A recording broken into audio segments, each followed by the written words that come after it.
Good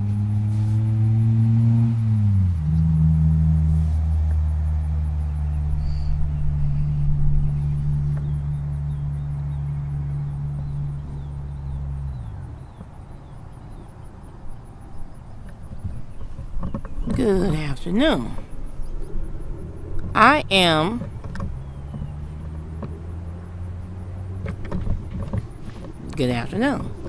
I am sitting here in Olive Branch Park again, recording vlog 3 over.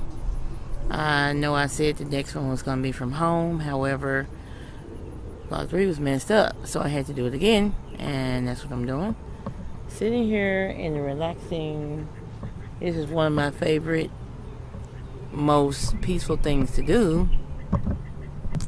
One of my most favorite things to do, because it's so peaceful, is to be in the park looking at the ducks and the water and just watching the people walk, and very relaxing. Very, very relaxing. Okay, just chilling out today a little bit. Gonna take a couple of minutes and talk about a little bit more aggressive autism. We left off in the last video, the last vlog. We were talking about journalizing everything. I'm gonna pick up right there at journalize. Make sure you keep records of everything. Talking specifically today about aggression. Go ahead and throw behaviors in there. So even if I had to think back to when Lance was very young, and some of the things that he did, I wouldn't categorize them as aggression, but at the time I didn't. But when I look back on them now, I think that was leading to some aggression. So journalize everything that looks like it has something to do with weird, strange, abnormal behaviors, aggression. Want to talk about journalizing. It's very important to know or to understand why your child is aggressive in the first place. Oftentimes, as I stated in one of the earlier vlogs, oftentimes it stems from his or her inability to communicate his or her needs. So, his or her inability to communicate their needs. So, let's say, for example, Lance, when he would get hungry, or when he was on Abilify and he would think he was hungry, he would overeat, but he thought he was hungry. So when I would tell him, no, Lance, 3 pork chops is enough, 2 plates of food, that's where I draw the line, 3 cups of juice, 4 cups of juice, I draw the line there. And he thought he was hungry, so he would beat on things because he couldn't get his needs met, which was the feeling of hunger, unsatisfied hunger. So he would beat on things, and as a way of communicating, as a way of rebelling, my other child could just as easily say, well, Mom, I'm hungry, or I want seconds. May I have seconds, please? Something simple like that, but not Lance. So that was just a simplified example, but actually true. So you may have a child who may be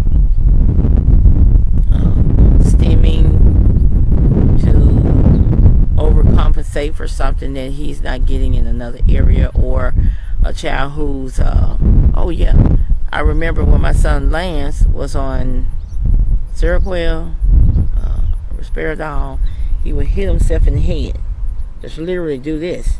And I thought, oh, I heard something about some kids do that. It's just normal. But then I read the side effects of the medicine, and it said that they may feel, one of the side effects were itching in your head. And so he was like trying to scratch it, you know. So it's a way of getting your needs met.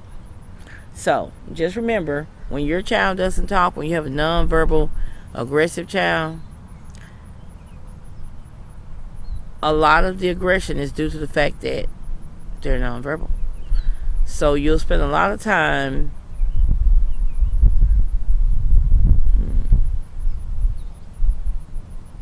guessing, but educated guesses as you go on and go through and journalize and read and notice the patterns you will go through. Oftentimes you will find yourself having to speak for them on their behalf because they can't do it. So that's what your journal is for. It's going to become more important than probably even the medications they're taking if you do it right and you do it consistently and you don't stop. Just think, when you go to the doctor and you ask the doctor, let's say you're sick and you go to the doctor and the doctor says, well, what are your symptoms? Well, if you give the doctor the wrong symptoms, oftentimes the diagnosis also is wrong. So in this case, you're going to have to diagnose your child's symptoms by your journal. And if you don't have one, then no one will know how to diagnose the child. Or if it's incorrect or inaccurate or not long enough or not detailed enough or not conclusive enough, then you see where I'm going. So journalize like your life depends on it, like your child's life depends on it, because it actually does. I only have a little time. Gotta take my girls to, I think today is voice lessons day. Destroy the myth, it's a waste of time.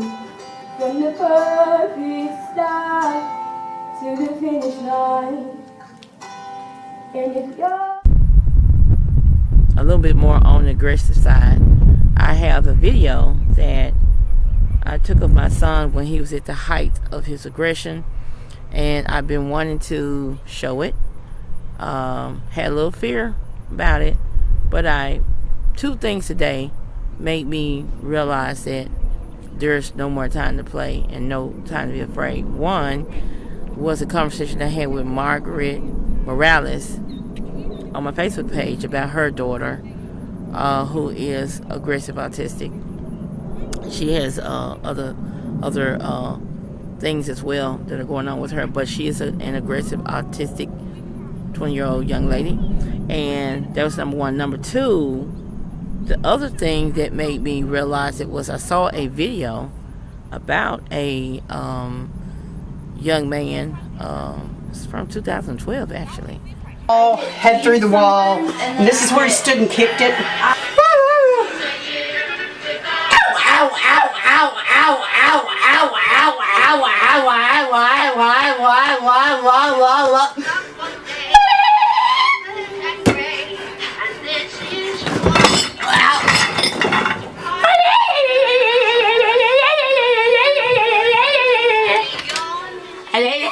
He's 6'2" and he weighs 252 pounds. He can go through this house and just wipe everything out probably in 10 minutes. You know, I've had him turn furniture over, well, you see all the windows and stuff, you know, the air conditioner back in the bedroom, he'll sit and punch that till it's in pieces. You know, in other words, if it breaks anymore, it's kind of like... So, it's very amazing in that sense, and it was encouraging in me to not be afraid to talk about or to show how aggressive my son was on this video. So tomorrow, that's what I'm going to be talking about. It's going to be more on aggressive autism. And it looks like my camera has been crooked for a long time, so I don't know how it's going to turn out. But hey, I'm going to make it do what it do. Peace out.